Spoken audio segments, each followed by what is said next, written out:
जय श्री कृष्ण दोस्तों। तो दोस्तों, नाम जब भी हमारे जीवन में आता है तब हमारे जीवन में बहुत सारे परिवर्तन होने शुरू हो जाते हैं। और सच पूछिए तो नाम जप इतनी दुर्लभ वस्तु है कि वो अचानक से किसी के जीवन में आ जाए ऐसा संभव ही नहीं है। सबसे पहले हमारे ठाकुर जी, जो हमारे परमात्मा है, जो भी हमारे इष्ट हैं, जो आपके इष्ट है, वो हमारी बहुत ज़्यादा परीक्षा लेते हैं।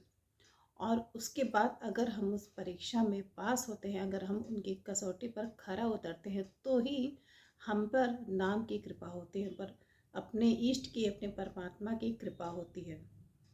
दोस्तों, नाम जप करते समय बहुत सारी समस्या हमारे सामने आती है। जैसे बहुत सारे साधक ऐसे होते हैं जिनके हाथों से माला छूट जाया करती है, या जब वो नाम जप करने के लिए बैठते हैं तो उनके सामने, आँखों के सामने जो है, तमाम अजीब अजीब से दृश्य आने लगते हैं।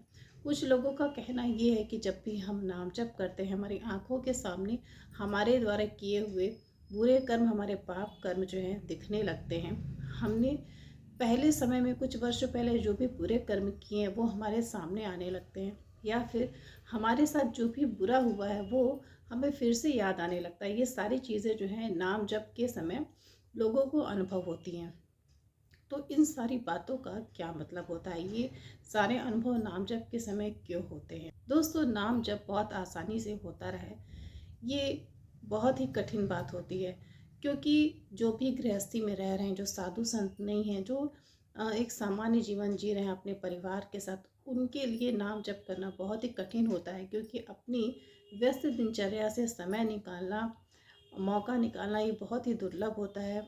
लेकिन फिर भी किसी तरह से जो लोग नाम जप करना चाहते हैं वो लोग निकाल ही लेते हैं। जिस पर प्रभु की कृपा हो जाती है वो समय निकाल ही लेते हैं और किसी तरह से नाम जप करते हैं। तो अगर आपके भी साथ ये समस्या आती है कि आप चाह कर भी नाम जप के लिए समय नहीं निकाल पाते हैं, किसी तरह से आप कुछ ही माला कर पाते हैं, तो अपने अंदर इस बात के लिए हीन भावना बिल्कुल मत लाइएगा। आप जो भी अपना काम करते हैं वो काम करते रहा करिए, और अपने काम में ही साथ साथ में आप भगवान का स्मरण किया करिए, कथा सुना करिए। और अगर ये सब कुछ भी आपको अच्छा नहीं लगता तो आप बस भगवान के नाम को मन में स्मरण किया करिए, मन ही मन में उसका उच्चारण किया करिए, और यही आपके लिए एक बहुत ही अच्छा नाम जप हो जाएगा। इसका फल आपको वही मिलेगा जो आप इत्मीनान से बैठकर नाम जप करते तो आपको जो फल मिलता, वही फल इसका भी आपको मिलेगा। और वैसे भी भगवान श्री कृष्ण ने बोला है कि मुझे वो भक्त बहुत ज़्यादा प्रिय है जो गृहस्थी में रहकर एक योगी की तरह जो है भक्ति करता है, वो एक योगी के समान है। इसलिए मुझे एक योगी से ज़्यादा वो भक्त प्रिय है जो गृहस्थी में रहकर भक्ति करता है। तो अपने अंदर से ये भाव बिल्कुल हटा दीजिएगा कि आप गृहस्थी में तो भक्ति कैसे करेंगे, या फिर आप नाम जप कैसे करेंगे। लेकिन दोस्तों, एक सबसे बड़ी समस्या जो भक्तों के सामने आती है, साधकों के सामने आती है, वो ये होती है कि नाम जप करते करते कभी कभी अचानक से हमारा जप छूट जाता है। और जैसे ही वो छूटता है, एक दिन दो दिन ऐसे करते करते वो काफ़ी दिनों के लिए छूट जाता है। कभी कभी महीनों लग जाते हैं, कई महीने लग जाते हैं। बहुत सारे लोगों के साथ ऐसा भी होता है।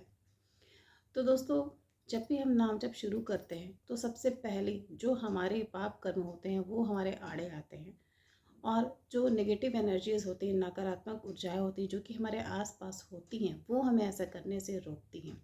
हमारे आसपास हर तरह की शक्तियाँ होती हैं, अच्छी और बुरी, सकारात्मक और नकारात्मक दोनों ही होती हैं। बस वो हमारे लिए अदृश्य होती हैं, क्योंकि हमारा उनसे कोई संबंध नहीं होता और हम इस योग भी नहीं होते कि हम उन्हें देख सके। तो इसलिए जो नकारात्मक शक्तियाँ होती हैं वो हमें रोकने से, वो हमें ऐसा करने से रोकती हैं। और उसके बाद जो हमारे काम, क्रोध, अहंकार हैं, इन सारे बुरे कर्मों की वजह से भी हमारे नाम जप के सामने बहुत सारी बाधा आती है। अगर आपके भी साथ ऐसा होता है कि आपका नाम जप चलते चलते अचानक से एक दिन छूट जाता है, आपके पास समय नहीं मिल पाता, या फिर मन इधर उधर बहुत ज़्यादा भटकता है, तो उसका एक बहुत ही अच्छा उपाय आज आपको इस वीडियो में मैं बताने जा रही हूँ। जब भी आपके साथ ऐसा हो, आपकी जो भी इष्ट हो, ठाकुर जी, राम जी, सीता मैया, या फिर राधा रानी, जो भी आपकी इष्ट हैं, या फिर माँ दुर्गा, जो भी आपकी इष्ट हैं, आप उनके सामने बहुत ही दैन्यता से हाथ जोड़कर विनम्र भाव से ये प्रार्थना करो कि प्रभु, मैं इस योग्य नहीं कि आपके नाम का जप करूं। मेरे पास मेरे संचित बहुत सारे पाप कर्म हैं, और जब तक आपकी कृपा नहीं होगी तब तक मैं इस योग्य नहीं बन सकूँगा कि मैं आपकी भक्ति करूँ और मैं नाम जप करूँ। हमारे ठाकुर जी बहुत ही ज़्यादा कृपालु हैं, भगवान बहुत दयालु होते हैं। जब भी हम दैन्यता से उनसे ये चीज़ मांगेंगे तो वो हम पर कृपा करेंगे, और सच पूछिए तो उनकी कृपा के बिना नाम जप हो ही नहीं सकता। आप कितना भी प्रयास करेंगे लेकिन आपके सामने इतनी बाधा आएगी कि आप एक कदम भी आगे नहीं चल सकते। इसलिए अगर हमें भक्ति करनी है, अगर हमें नाम जप करना है, तो हमें अपना सर्वस्व जो है उनके चरणों में त्यागना होगा, हमें सब कुछ छोड़ना होगा। और इसीलिए भगवान चाहते हैं कि जो मेरा भक्त हो वो अकेला हो जाए, वो अकेला रहे, वो अपना सब कुछ त्याग दे सिर्फ मेरी भक्ति के लिए। और जिस पर भी इस भक्ति का रंग चढ़ जाता है, उसका सब कुछ धीरे धीरे खुद ही छूटने लगता है।